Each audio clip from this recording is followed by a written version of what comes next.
All right, today we're going to finish the right end view of this object, and we've done the top view or front view first, which was that. Yesterday we did the top view, which was that. We had some new things there, some hidden lines that were in the drawing. And today we're going to do the right end view, which is the red part over here. Okay, so you can see the red part here is going to be our right end view. So we've got the front, we got the top, and then over here we've got what would be the right end view, what it looks like. You can't hardly see it there, but the right end view up here. So that's what we're going to do. So we use our 45-degree projection line, which we're going to go over about 6 inches from the corner and 6 inches up, and that'll give us a 45-degree angle. Okay, we connect those two edges right there. That's going to put it pretty far apart, but that's okay. And we draw our 45-degree angle line right here, and we mark the 2 points right there where they intersect the lines coming out of our top view. And we bring those straight down.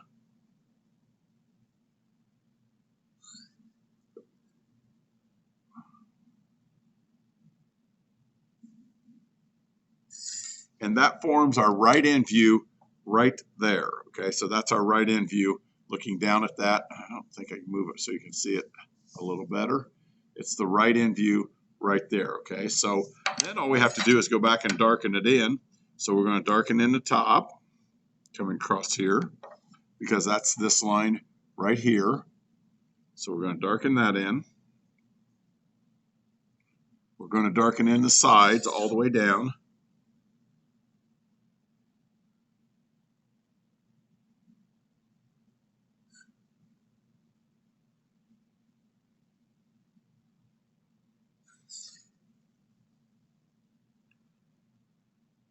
And the bottom, darken in the bottom. And then we're going to darken in these two lines going across right here and right there. So we've got to find those that are coming from this point right here and this point right here. So we bring those straight across. And they're going to be dark. And the bottom one here, it's going to be solid. Remember, all of our lines are light until we get ready to darken them in until we want to show the actual object. And then we have a couple of hidden lines on here. We got two dotted lines right there, and that's to show this inside, these inside where there's something cut out. If there was nothing cut out, we'd just leave it like that, but there's something cut out of the middle. So we got to show where those lines come across, and they come across a little bit above our other ones. And the hidden lines we show, remember, by dotted lines. Okay, so we show the dotted lines here.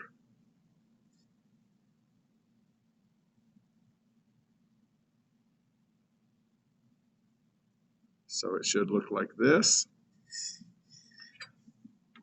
And I'm going to start putting the measurements on now after you're done with the front view of this object, which we said was that, the top view, which is this, and the right end view, which is that right there. Okay, whoops, it fell me right there. That would be the right end view of that object. Looking in at this object right straight from the right end here, right straight down from the top and right to front on. So then we're going to put our measurements in, and we can put this one in here. We can just put 5/8.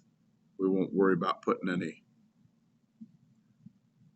And this is, again, a shortcut from what we would do if we had a T-square and triangles. But we're going to put 5/8 in here to show that that's 5/8 of an inch, which is 10/16, 5/8 there. So that takes care of all these ones that were in the blue. We takes care of those.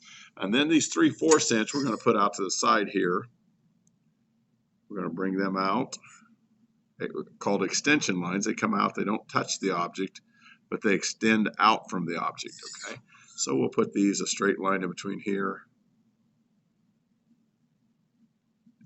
And we'll write in there very neatly that those, and remember to write neatly because somebody has to be able to read your writing. There's the 2 3/4 inches. Put your arrows on. And then the outside measurement here, 2 1/4. Well, let's just put it in between here. You try to put them in between your views because it's actually the same on the right end view out here. So we want to put it out here, straight line up and down, leaving room for our measurement. And that's 2 1/4. Then, so that takes care of this 2 1/4, these 2 3/4. All we gotta do is put 3/4 up there at the top. We'll put this 3/4, put extension lines coming out. And again, if you need to stop the video and do one step at a time, that'll work too. You can stop and do exactly what you're supposed to do, because your drawing should look like this when you're finished, okay? It may not be quite as neat, but I know some of you guys have been sending me some pretty good work, so I got confidence. We're going to put this 3 1/4 there, and we're going to finish with 1 inch right there. So we're going to use our dimension line in between here.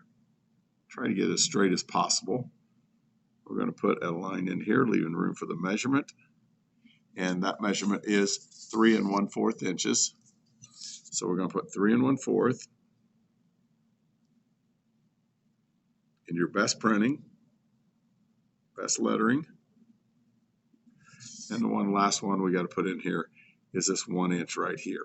And you don't need to put them in more than that. They only need to be on there one time. You don't need to put them up here. And so we've got 3/4 right here. We've got 3 1/4 right there. We got 1 inch there. We got 3/4 there. Both of those. We got all the 5/8 inch in here, and we got the 2 1/4 out there. So that completes your drawing right there. And you don't have to write on this one front, top, and right in view, because it's hard to find space to do that. So if you have questions on this, again, I'm on Zoom from 10:30 to 11:30 every day. If you have questions on what to do, just give me a call on there, and I'll try to help you. We can look up what you've got done, and it's easier to point out. It's kind of hard to do this. You can't ask questions, and I don't know what your questions are unless you get a hold of me. Okay, so that should complete your assignment for drawing 3. We'll do something different starting tomorrow, because we would go and I'd show you how to use, I may still do this, show you how to use the compass to make circles and the protractor to make different angles and that sort of thing. But that'll get you through. I do want you to upload your drawing so that I can give you a grade on it. I try to put little comments on there. Sometimes I can't put the comments, and sometimes I just say the comments so they don't come out the way they're supposed to. So if something, word's not right on there, it's probably because it didn't recognize my voice clear enough. So, but just go ahead and finish up your drawings, upload that to me, and I'll get a grade on. Check PowerSchool. We should be getting grades into PowerSchool, and I'll try to get those, see if we can figure out how to sync that so that it shows up on your PowerSchool. But you should still be able to see what I've graded in Canvas. Thank you.